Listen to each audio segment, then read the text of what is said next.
Hello again, Year 9, and welcome to Lesson 5 in a series of lessons about transport across membranes.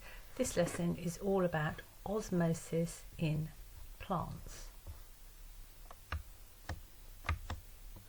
Now, you may have seen unusually coloured flowers like this at supermarkets, especially as we are in the Valentine's area, and may have wondered, how did they do that?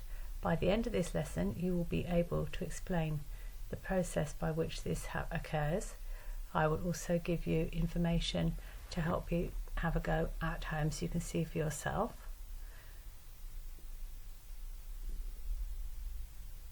It's pretty cool. You can also see it sometimes with garden plants, and you get very, very brightly coloured flowers just for a few weeks, and then they will revert to a more ordinary colouring. So you've got two objectives for today. You have main objectives to understand why osmosis is so important in plant cells. You have got an optional activity to show osmosis in action at home. You can recreate those coloured flowers you saw at the beginning, or you can experiment with the ever popular celery. There's three key words you need to learn about today: flaccid, plasmalized and turgid. The task will be explain how the colour change occurs in flowers, and you'll be preparing for the required practical on osmosis in plants, which is the next tutorial. You won't have to do it, but you will need to understand this in order to be able to access that lesson. Now, what we already know, we know that plants require water. They require water both for photosynthesis that happens in green parts, mainly leaves, but also parts of the stem that may be green, and as the basis for cytoplasm, which is in every single cell, and it's where most of the reactions in cells occur. In a natural setting, so in a garden, in a park, in a woodland, plants are stood in the ground and they have water to absorb through their roots. If you buy flowers, you know that you need to put them into some water very, very quickly, or they are going to very soon die. Some plants actually will not survive being cut and put into water, one example of those being bluebells. And osmosis is the process where water molecules move from an area of high concentration to an area of lower concentration. We're only talking about the concentration of the water there. We're not thinking about the concentration of any of other substances which may be dissolved within it, the solutes. Now, let's look at roots. You should already know about root hair cells, and you'll know that they are found at the roots of plants within the earth, and they are a specialized cell, so they have the normal parts of a cell except obviously chloroplast, because they are underground, there's no light for photosynthesis, but they have an adaptation. They have a protuberance, a piece that pokes out, which actually allows them to reach out between individual soil particles and hugely increases the surface area of cell which is in contact with the particles and the spaces between them. And the spaces between the particles may have some oxygen, other gases, but mainly they will have water, either from rain or from, in a garden situation, somebody watering the plants. That water is able to be absorbed across the cell membrane of the root hair cell into the root hair cell, and then be passed on to the other cells in the plant. You'll notice that the vacuole in this case goes all the way down into the root hair cell, because that is where most of the water will be stored. And a mature oak tree, shockingly, needs 50 gallons of water a day in order to carry on existing and photosynthesizing, and that's all absorbed by these little root hair cells that are at the ends of roots out in the soil. Now, what happens at the cellular level? We already know this diagram of a cell, but it's there just to remind you. There's a white area in the middle called a vacuole, which often looks as though it's empty. It's not empty, it contains water, which is obviously colourless. And when the vacuole is full of water, has plenty of water within it, it will swell, just as a balloon that has more gas in it will expand. And as it swells, it will press the cytoplasm and the organelles within it, such as mitochondria, such as the nucleus, against the cell membrane and the cell wall that go around the outside of the cell, and that causes pressure, because pressure is things pushing against the surface, remember, and that will stop any more water entering the cell, and that is known as turgor, Turgor, and that is when a cell has the right amount of water to be in balance, and the vacuole will press against the cell wall and the cell membrane to maintain shape.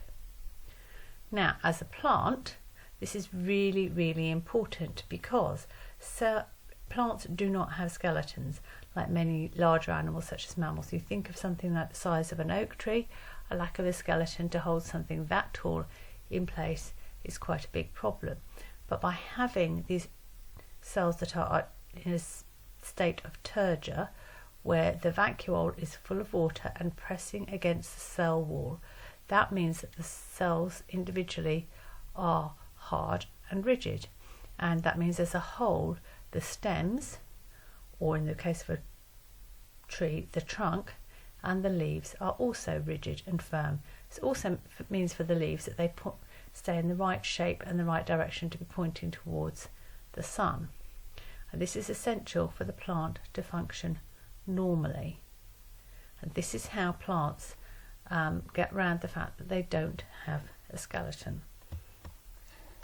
Now, to maintain turgidity, plants need to keep on taking in water at the roots, and they need to be able to keep on moving water from the roots through the vacuoles of the cells, because at the top of the plant where you have the leaves, the water will be lost, used in photosynthesis, or will be lost by the process of gas exchange. That's another lesson for another time. But to keep this water moving, it means that any fluid surrounding the cells needs to be hypotonic, which means that it has to have a higher concentration of water compared to the cells to maintain a concentration gradient, so that the water will keep moving from outside the cell to inside the cell, and that will keep a constant supply of water and a constant overall level, although obviously individual water molecules may move around. Now, what happens, I hear you say, if turgidity is lost? Turgidity is lost if more water leaves the cell than enters it, and that means that the vacuole will shrink. It will become smaller, become more centralized, and this will actually pull the contents of the cell away from the cell wall, and the cell wall will no longer have the pressure on it, will no longer be held in position, and this can lead to a plant drooping. You've probably seen this in really hot weather, and somebody may say, oh, look at that, the plants in the garden need to be watered. If you have plants indoors that have been cut and they're in a vase and they run short of water, they may also droop, and that is due to a loss of turgidity in cells. You need to draw this diagram now to know what a flaccid or floppy cell looks like. Tricky words, so a way to remember it is helpful. You already have the diagram of the nicely turgid cell. Now it's a flaccid cell. Now, if you have an extreme loss of turgidity through an extreme loss of water, a cell may become something called plasmalized. It goes through a process of plasmolysis to become plasmalized, and this can lead to one of two shapes. You need to know both these diagrams, so I draw them both down now. Remember, you can pause the video while you do that.